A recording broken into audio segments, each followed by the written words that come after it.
এবার আল্লাহ তাআলা বলছেন, ভালো করে শুনুন, বুঝুন। মুনাফিকরা বলবে, উনজুরুনা, একটাবার দেখো ইমানদার ভাইরা, একটাবার দেখো, নাক্তা বিসমিন নূরিকুম, তোমাদের নূরটা দেখে দেখে আমরাও তোমাদের সাথে জান্নাতের পথে চলে যাব। তখন এরা কি বলবে? ইমানদার ওখান থেকে জবাব দেবে, চেনা লোক তো ডাকতেছে, কে চেনা লোক? আর একটা চেনা লোক ডাকছে, অপরিচিত লোক ডাকলে তো কাম হবে না। বরকার শাওল বাজারে কোরআনের আন্দোলন করতো 5টা লোক। কয়টা লোক? 5টা করে না, 100, 150, 200 লোক করে, কিন্তু আমি ধরলাম 5টা লোক। 5টা লোক কোরআনী আন্দোলন করেছে, আপনার সাথে নামাজও পড়েছে, রোজা আপনার সাথেই করেছে, হজও আপনার সাথেই করেছে, জেকের ফেগর আপনার সাথেই করেছে, কিন্তু লোকটা ভিন্নভাবে আবার ইসলামী আন্দোলনও করেছে। এই বাংলাদেশে আল্লাহর কোরআনকে বিজয়ী করার জন্য রাত দিন পরিশ্রম করে চলে গেল। এই লোকটা পরকালে নূর পাইয়া গেল। কিন্তু এই 5টা লোকের সাথে যারা নামাজ পড়ছে তারা চেনে কি চেনে না? একই সাথে চা নাস্তা করছে কিনা, একসাথে সিজনাল আম কিনা খাচ্ছে কিনা, কাঁঠাল খাচ্ছে কিনা, বিয়া বাড়ির দাওয়াত খাচ্ছে কিনা, কথা কন না একেবারে। তারপরে মরার বাড়িতে মজলিস একসাথে খাচ্ছে কিনা, এ পাতের জিনিস ও পাথর তুলে দিয়েছে কিনা, ওই পাতের জিনিস এই প্লেটও তুলে দিয়া মহব্বত পয়দা করছে কি করে নাই। এই লোকগুলা বলবে, বন্ধুরে একটা বার্তা কাউ রে বন্ধু, একা যাও কেন? সেদিন তো একা ছিলাম না, আজকে একা চলে যাও। আর আমরা নূরবিহীন অবস্থায় জান্নাতটা হারিয়ে ফেলেছি, একটু সাথে নিয়ে যাও। বলেন তো পরকালে আফসুস করে কি নূর পাওয়া যাবে? তা নূরের ব্যবস্থা এখনই করা লাগবে কিনা? তাই না?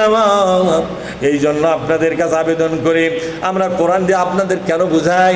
আপনারা জাহান্নামে যান, আমাদের প্রাণে সয় না। কিয়ামতের দিন নূরবিহীন অবস্থায় আপনারা থাকবেন, আমাদের প্রাণে সয় না। আর আল্লাহ আমাদেরকে বলেছেন, তোমরা যদি আমার কোরআনের কথাগুলোকে সুন্দর করে করে প্রত্যেকটি পয়েন্টগুলোকে বুঝে না দাও, কিয়ামতের দিন আমি আল্লাহ তোমাদেরও নূর দেব না। এরকম বক্তার দরকার নাই, এরকম ইমাম দরকার নাই। কত বক্তা কত ইমাম জাহান্নামী হবে শুধু কোরআনের কথা না বলার কারণে। কে বলেছেন? আল্লাহ পাক বলেছেন। এবার তখন ওই নূরে যারা যাচ্ছে, চেনা লোক হয়, চেনা লোক বলবে, কিলার জিও, বলেন কিলার জিও ওরাকুম আলতামিসু নূরা, বলতেছে তোমরা দুনিয়ায় ফিরে যাও। কোথায় ফিরে যাও? কিয়ামতের ময়দানে মাথা ও মাথা পর্যন্ত দৌড়ালে নূর পাওয়া যাবে না। এখানে এই নূরটা আমরা দুনিয়াতেই সংগ্রহ করেছিলাম। এই কথা কন, নূরটা কোথায় সংগ্রহ করেছিলাম? নূর কোথায় সংগ্রহ করা যায়?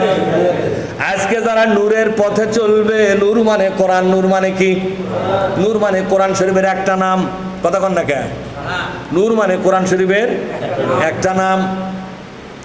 এই নূরটা যদি, এই নূরের পক্ষে আন্দোলন যারা করবে, এই নূরটা পরকালে নূর হয়ে যাবে। সুবহানাল্লাহ পাঠ করেন। এই কোরআনের পক্ষে যারা আন্দোলন করবে, কোরআনটাই পরকালে আপনার নূর হয়ে যাবে। কথা বুঝেননি? এবার আসল রহস্য কেবল খুলে দিলাম।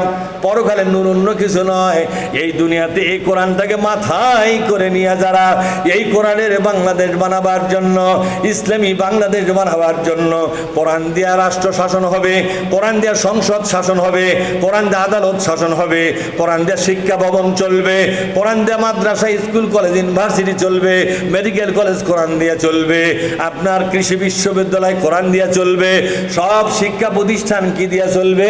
কোরআন দিয়ে চলবে। সমস্ত দলের কর্মসূচি হবে কোরআন। যত মুসলমানদের ঘরে ঘরে কোরআন চর্চা শুরু হয়ে যাবে। এরকম একটা সুন্দর বাংলাদেশ বানাবার জন্য যারা নাকি আন্দোলন করতেছে, এটার নামই হলো নূর, অন্য কিছু নয়। এ কোরআনই হলো নূর। এই নূর আজকে পাতার মধ্যে লেখা আছে গো বন্ধু, এটা পাতাই থাকবে না। প্রত্যেকটা অক্ষর পাতা থেকে উঠিয়া এক একটা অক্ষর আলো বিতরণ করবে। সেদিন এই কোরআন 30 পারা কোরআন, কোনো কাগজ থাকবে না। অক্ষরগুলো এক একটা অক্ষর আপনার হাই পাওয়ারের ভোল্টেজে বল হয়ে যাবে। কি হয়ে যাবে যখন? প্রত্যেকটা অক্ষর থেকে আলো ছাড়বে। এই আলোর পাশে থাকবে কোরআনের আন্দোলনের লোকটা, আর এই কোরআনটা তার সাথেই থাকবে যে লোকটা মাথায় কোরআন নিয়ে ময়দানে আন্দোলন করে মারা গেল।